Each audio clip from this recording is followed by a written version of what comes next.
अभी पथ निर्माण मंत्री नितिन नवीन जी है, जो अब तो मंत्री रहेंगे नहीं क्योंकि अभी सरकार का इस्तीफा हो चुका है। क्या कुछ कहेगा नीतीश कुमार के इस रवैये को लेकर? नीतीश कुमार ने पीछे के दरवाजे से जाकर उसी भ्रष्टाचारी व्यक्ति को अपने घर मुख्यमंत्री आवास तक लेके आए, जिसको उन्होंने 2017 में किनारे किया था। तो कहीं ना कहीं अब मुख्यमंत्री आवास से भ्रष्टाचार मॉडल के रूप में सरकार चलेगी। अभी आप लोग भी बार बार समर्थन देकर नीतीश कुमार को मुख्यमंत्री बनाते हैं, वह बार बार छोड़ कर जाते हैं। हम लोगों ने 2005 के पहले संघर्ष करके यहाँ पे आए थे और 2017 में दोबारा वो माफ़ी मांग के आए। चीज़ों को उन्होंने कहा कि हम भ्रष्टाचार के साथ समझौता नहीं करेंगे, फिर अब चले गए समझौता करके। तो अब तो उनको भुगतना है। और दूसरे किसी गठबंधन में इस प्रकार का सम्मान नहीं मिल सकता है, चाहे वो अटल जी की सरकार हो या नरेंद्र मोदी की सरकार, या बिहार में हम लोग जब 12-13 साल थे, या आज जो 1.5 साल सरकार चली, तो इतना सम्मान दिया और झूठा आरोप लगा रहे कि हमारे पार्टी को तोड़ा जा रहा था। हमने तो 2025 तक आपको स्वीकार कर लिया कि आप बिहार के मुख्यमंत्री बने रहेंगे। और अगर उनको ये गलतफहमी है कि अगला लोकसभा का चुनाव तीनों मिल जाएंगे, कांग्रेस, राजद और जनता दल, तो बिहार में जीत जाएंगे, तो गलतफहमी में न रहें। ये 2014 और 19 नहीं है, ये 2024 का चुनाव होगा। नरेंद्र मोदी अपनी लोकप्रियता की पराकाष्ठा पर हैं और बिहार में पहले से ज़्यादा सीटें बीजेपी जीतेंगी और 2024 में नरेंद्र मोदी प्रचंड बहुमत से देश के अंदर फिर से एक बार प्रधानमंत्री बनेंगे। लाख कोशिश कर ले, नरेंद्र मोदी को रोक नहीं पाएंगे। उपेंद्र कुशवाहा ने ट्वीट किया, उन्होंने कहा कि ये बिहार के लिए नहीं बदला हुआ है, देश की जनता देख रही है। एक चीज और जेडीयू के तमाम नेता ये कह रहे हैं कि नीतीश कुमार जो है 2024 में प्रधानमंत्री पद के उम्मीदवार होंगे। उम्मीदवार बनने में क्या लगता है? यहाँ तो राष्ट्रपति पद के उम्मीदवार एक बाजोरिया थे भागलपुर के, और जब तक जिंदा थे हर बार उम्मीदवार बनते थे, तो उम्मीदवार बनने में क्या लगता है? लेकिन जो कांग्रेस अब सिमट गई केवल 2-3 राज्यों तक, क्या ममता बनर्जी स्वीकार कर लेंगी? क्या नवीन पटनायक को स्वीकार भी कर ले तो नरेंद्र मोदी का कोई मुकाबला कर सकता है क्या? देखिए, नरेंद्र मोदी का कोई मुकाबला नहीं कर सकता है। तो मैंने कहा कि जो लोग इस गलतफहमी में हैं कि हम 2024 में और जिस तरह से 2015 में तीनों मिल गए थे और बीजेपी को हम 54 पर ले आए थे, तो वो गलतफहमी में है। पानी काफ़ी बह चुका गंगा नदी के अंदर। बीजेपी का संगठन और जो अति पिछड़ा समाज का व्यक्ति है, एक अति पिछड़ा समाज का आदमी नरेंद्र मोदी को वोट करेगा। राजद के शासनकाल में लोगों ने देखा कि अति पिछड़ों की ज़मीन पर कब्जा कर लिया गया, उनके घरों को लूट लिया गया, किस तरह से तंग किया गया, तबाह किया गया। कोई अति पिछड़ा वोट करेगा लालू यादव के नाम पर, कोई तेजस्वी के नाम पर? इसलिए कोई गलतफहमी में ना रहे। बीजेपी के साथ जो कुशवाहा है, निषाद है, अति पिछड़ा समाज है, ये पूरा समाज एकजुट होकर वोट करेगा। और 1.5 साल 2 साल बचा, हम पूरी ताकत लगा देंगे और गांव-गांव जाकर बताएंगे कि किस तरह से। कल से प्रोटेस्ट शुरू कर रहे हैं आप? कि आज तक अध्यक्ष जी ने घोषणा की है कि पूरे बिहार में 12 तारीख को धरना दिया जाएगा, 13 तारीख को प्रखंडों में दिया जाएगा, कल पटना के अंदर होगा। इसलिए हम इन बातों को नीचे तक लेकर जाएंगे और इन लोगों को बेनकाब करने का काम करेंगे जी। और सिर्फ बेचिए नहीं, बनाइए भी बिहार में। तो बड़ी तादाद में इन्वेस्टर आ रहे थे।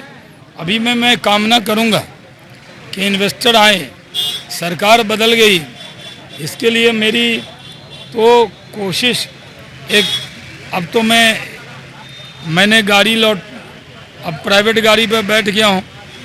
अब हमने आज ही दिल्ली में इन्वेस्टर भवन का उद्घाटन किया और वो पहले से तय था, 10 दिन से तय था।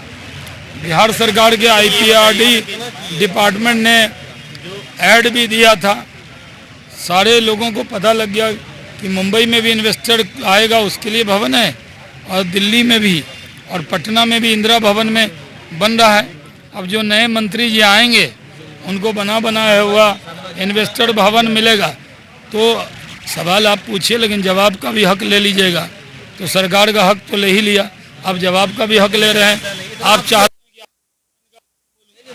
या तो जवाब पूरा होने दीजिए, नहीं तो फिर और बहुत से नेता हैं पीछे लाइन में। तो इसलिए मैंने कहा कि मैं डेवलपमेंट में लगा था, अभी भी बिहारी होने के मैं चाहूँगा कि जो इन्वेस्टर आए उनको सारी सुविधा मिलनी चाहिए। और थोड़ा इन्वेस्टर के मन में दुख तो हुआ ही है। ये दुख जो है इस बात का, भारत सरकार में रहा हूँ, भारत का कैबिनेट मंत्री, यहाँ जो मैं मंत्री बना, ये मैंने अपने लिए सेवा माना। अपने बिहार के 14 करोड़ अवाम और ख़ासकर युवाओं के चेहरे पर जो मायूसी देखता था, उस मायूसी को दूर करने में लगा था। मेरा कोई एजेंडा नहीं था। मैं तो एक छोटे गिलहरी की तरह एक एक दाना चुन के रख रहा था। मेरा क्या कसूर था? मैं तो काम कर रहा था और सरकार चली गई और ये पता भी नहीं लगा। 2 दिन पहले ही तो हैंडलूम दिवस था। माननीय मुख्यमंत्री जी आए थे और हैंडलूम पर गरीबों के लिए एक समेकित हैंडलूम योजना मैंने बना के सरकार को दे दी। जो बुनकर हैं, जिनका जो हैंडलूम वाले हैं, जो पावरलूम वाले हैं, उनके लिए भी बनाकर दे दी। लॉजिस्टिक पॉलिसी बनाकर भेज दी, एक्सपोर्ट प्रमोशन पॉलिसी भेज दी, फार्मास्यूटिकल के लिए पॉलिसी भेज दी। हम तो दिन रात लगे थे। जब से मैं कभी भी मैं 6 घंटा से ज़्यादा सोया नहीं। मेरी आंखें बोल रही हैं कि मैंने बिहार के लिए पूरी मेहनत की। और हमारे विपक्ष के साथी भी, रामचंद्र पूर्वे जी जब असेंबली खड़े हो, सेमी में सेकंड प्राइज बिहार को, तो रामचंद्र पूर्वे जी आरजेडी के नेता असेंबली में तारीफ किए। उसका फुटेज मैं दे दूंगा आपको। तो विपक्ष के लोग भी कहते थे, शाहनवाज साहब बिहार के नौजवानों के लिए कुछ कीजिए। श्री बाबू के बाद कोई काम उद्योग के क्षेत्र में नहीं हुआ। मैं तो श्री बाबू के सपने को साकार कर रहा था। लगा रहे हैं ये तो नीतीश बाबू बताएंगे ना। हमने गुजरा। सर, अब जो आप लगा रहे हैं कि सर वो कह रहे हैं कि हम बीजेपी से आप तो जानते, हमने तो उनको पूरा सम्मान।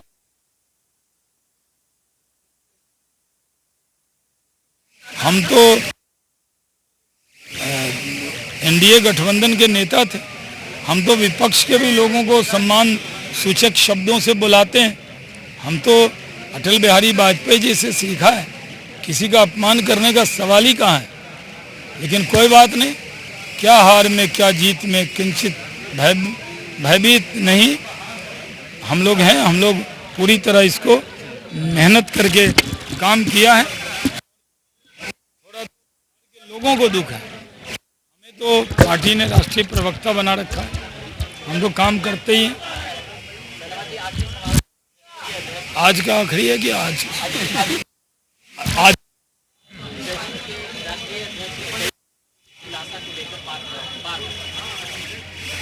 क्या कर रहे हैं?